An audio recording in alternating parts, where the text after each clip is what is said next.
One. Hello and welcome to Courses for Spirit. I'm Jeremy. I'm Mike, and this is a video just to orientate you to the platform, so what it is and what you can find here and how that might be help you in your spiritual journey. And what would you like to learn today in your spiritual journey, in your spiritual exploration? Are you at a stage where you're dealing with some difficulties or going through some transition? Or are you in a phase or a stage where you're starting to connect the dots and things are starting to kind of open up into your higher consciousness? Wherever you're at this moment, this platform helps to build bridges between the spiritual gaps.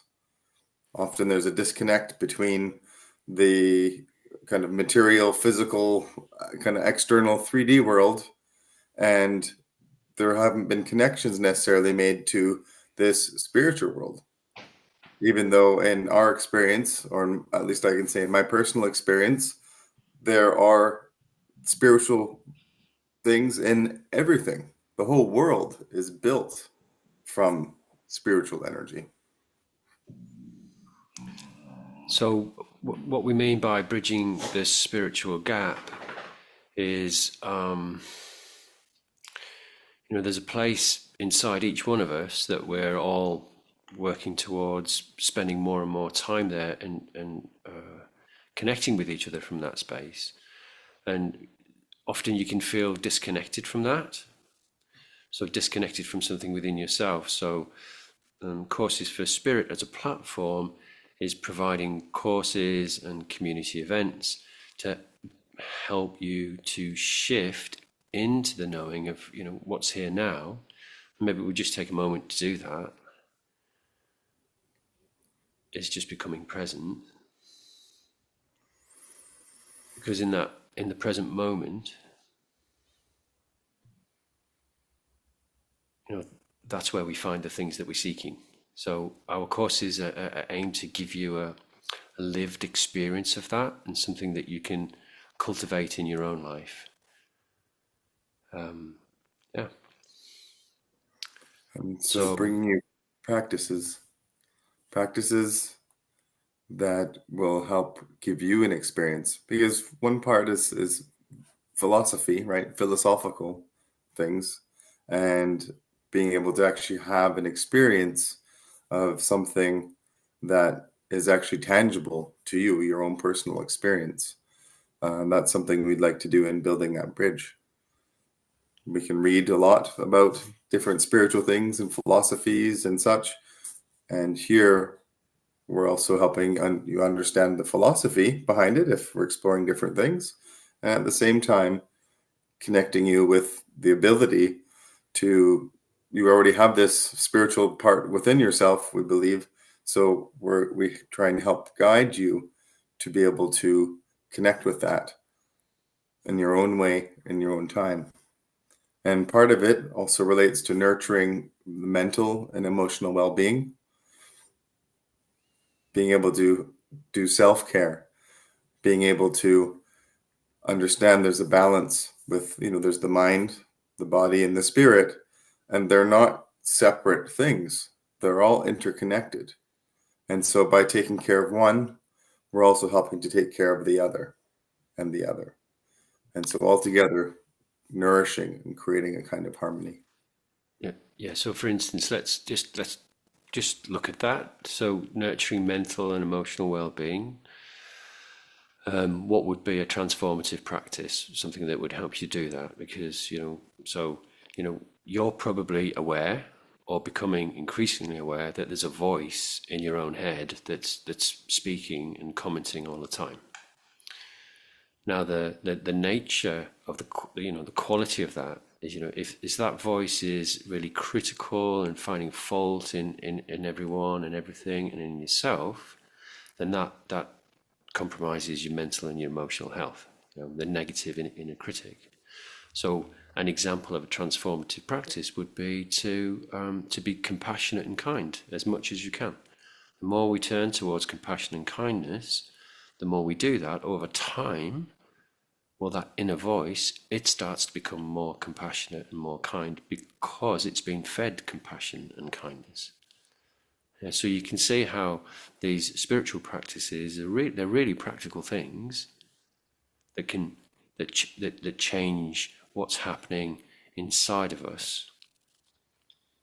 And then we become more resilient and more balanced, and we feel more connected and more ready to take risks and expand and stuff. And actually, that spiritual development is what the platform is all about, because it's very much needed in the world today.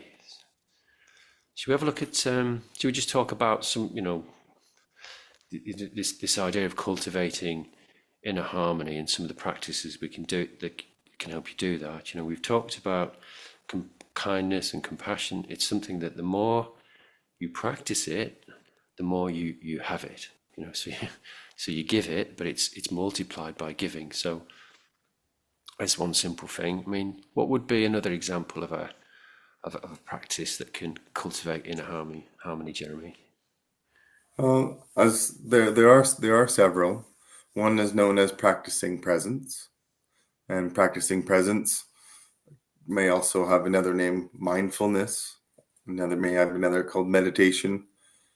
And there's different types and slightly different focuses. And sometimes for people, for yourself, it may actually be that maybe you just want to have a place that will encourage you to practice more. Maybe you already have some practices, and maybe you just need a bit of encouragement. So I know that in our personal practice, sometimes we have this moment where we're motivated and we do the practice and we start feeling better, and then we kind of forget about it, and life carries us on, and then things start to happen again, and that pain or that discomfort or that grind starts to happen, or the worry about something might be happening in the world or with our life, and then hopefully that can be a trigger to help us remember to come back into the moment, to come back into our practice, whatever that spiritual practice is. And so by going ahead into the future, or going too far into the past, if we can hold on to the energy of both of those or let it go, whichever we choose, then we can also choose to gently bring energy all the way into the center, into this moment, into balancing the electrical activity with the left side of the brain, the right side of the brain, bring everything into the center. In that moment, taking a big breath and just being here.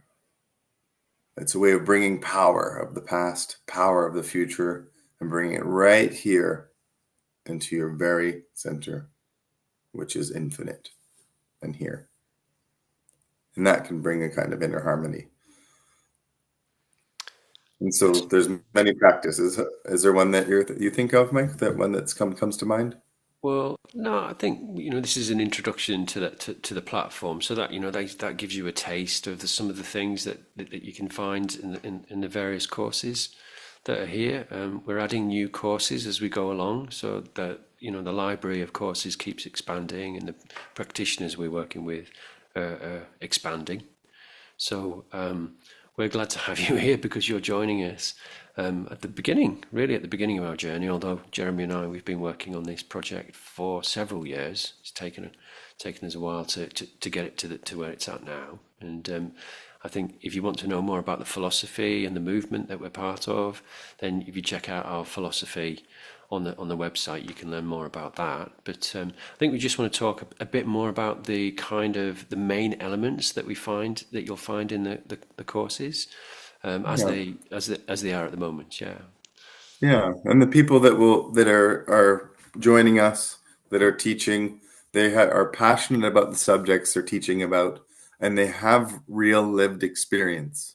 So it's not just from textbook reading that they've gone through academia in that sense, but they've actually been through some of the challenges they've been doing the practices that they speak of as well. So very genuine and very heart fulfilling. So, You might notice some repeat themes within most of the, not all, but potentially most of the courses, because there's three big foundations that Mike and I have found when looking into spiritual practices from ancient times to modern times, almost every culture around the world. And we're still learning. There's still some cultures maybe that we'd like to learn more about too. So some people that will be sharing those with us on this platform. And there's generally going to be moments where a meditation will be brought in, or a moment of mindfulness within most of the courses will have this as an element. Also, Mike, would you like to say something? Another one is breathing exercises and breath work. yeah, I mean, these are all interrelated areas. Mindfulness practice, meditation, absolute cornerstone to spiritual development and unfoldment. Breathing exercises as well. So, for instance, if your mind's worrying about the future or regretting about the past, then that's okay. That's perfectly normal. That's the way it is to be human, because you're kind of messy, conflicted creatures, and you know there's a value in that. If you want to take a break from that, something you can do is place your attention on your breath and give your mind a chance to still. You could just take one breath now, and then you can extend that practice. And that's something that I like to do. Is I notice my mind's busy, because my mind gets busy. I go, oh, back to the breath, and things start to calm down. So mindfulness, meditation, breathing exercises, and then kind of the third pillar there is visualization and guided imagery. What images are we making? Are we making in our minds? You know, we think in pictures. If you think of your front door at home, instantly you see a picture of it. Either a moving picture, it might be color, it might be black and white, but there's an image that appears in the mind. And we tell ourselves stories. So the kind of stories we tell ourselves, they affect the way that we feel, our emotional and our mental well-being. It affects the way that we interact with other people in the world. So we can train ourselves to think about things the way we want them to be, and we can train ourselves to use guided imagery and guided visualization to feel safe and to create, for instance, a garden where you can go and you can do your inner work. So we've got all of that kind of stuff's built into the various courses. And within most of the courses, there will be structure there for you. There's also, we've left room for flexibility. So if you not choose to go in the standard ABC or start from the introduction, then you can actually select further down if you like and go back and forth and learn as you wish. There's three main learning styles generally. So the auditory, the visual, and the kinesthetic, which is like the physical. So we've done our best to design the courses to encompass all of those learning styles. So whether you prefer listening or watching or doing physically, we've incorporated that as best we can into each and every course and into the lessons. Within the courses, you're also going to be receiving introductions, so an understanding of the philosophy of potentially different techniques. You'll also be understanding a little bit about the process of discovery. For example, in being safe, and some guided meditations is better to listen to when you're in a safe place. And there's other times when you could listen to them while you're walking or while you're doing things. So we have lessons and the practical skills. We have mini workshops. You'll also be getting some of, by popular request, stories that some are old stories, some are new stories, and some are ones that we've actually made, we've invented and crafted for you. What are some more things that people will be able to receive here for them, Mike? Well, I think so the courses are structured so, as Jeremy's saying, so you can move around and pick and choose what's working for you at any particular time. Um, and then probably the thing that I'm most excited about is, well, not only do we have amazing courses and wonderful practitioners, is that there's a community element to it where we have events where at the moment they're all online. We did some live stuff in London, didn't we, recently? That was Hmm. really nice. But Hmm. so a place where you can come and you can, start to interact with other people on our live community events. And as we go forward, we'll be building a community where people can work together and study together. That's all yet to come. Like you say, we're at the beginning now, so we just want to give you a welcome to the platform and just to give you an idea of, who we are and why this thing has been made. There's a lot more to say, but we want to keep the video relatively brief. Maybe we just show if you've come across this video and you're not actually on our platform now, here's the web address just coming up. Jeremy, have you got that one? Hmm. Just have a look around and see which courses you might like. Courses for Spirit, that's coursesforspirit.ca. Yeah, and the courses will be evolving over time. They are evolving, so there will be more and more available to you. If you purchased one course, you might come back to the course again and realize, like, hey, there's some more stories in there, or there's some more guided meditations, Hmm. or some more exercises. Yeah, so thanks for being here. Have a look at the courses. Sign up for the community. That's free, and all the resources you get as a community member. That's free. Um, yeah, we'll see you. We'll see you in another video. A heartwarming welcome to you.